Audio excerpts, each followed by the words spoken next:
వచ్చేసింది ఆది శ్రావణం షాపింగ్ అంతటికి అతిపెద్ద కేజీ సేల్. కేజీ సేల్ తో పాటు up to 61% of 1+1 offers, combo offers ఇంకా మరెన్నో. CMR shopping mall. America president Donald Trump ఇటీవల విధించిన కొత్త దిగుమతి సుంకాలు, ఈ ఇంపోర్ట్ టారిఫ్స్ ఏవైతే ఉంటాయో అవి న్యాయపరమైన చిక్కుల్లో పడ్డాయి. లీగల్ బ్యాటిల్లో భారత్తో పాటుగా 60 వాణిజ్య భాగస్వామ్య దేశాలపై విధించిన టారిఫ్స్ను సవాల్ చేస్తూ అమెరికాలోని డెమోక్రటిక్ పార్టీ నేతృత్వంలోని 25 రాష్ట్రాలు న్యూయార్క్లోని యుఎస్ కోర్ట్ ఆఫ్ ఇంటర్నేషనల్ ట్రేడ్ను ఆశ్రయించాయి.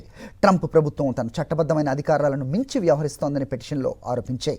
వెట్టి చాకిరీ ద్వారా తయారైన వస్తువుల దిగుమతులను అరికట్టేందుకు సరైన చర్యలు తీసుకోవడం లేదనే కారణంతో గత నెలలో భారత్ సహా 60 దేశాల నుంచి దిగుమతి అయ్యే వస్తువులపై 10 నుంచి 12.5% వరకు కొత్త సుంకాలను ట్రంప్ ప్రభుత్వం ప్రకటించింది.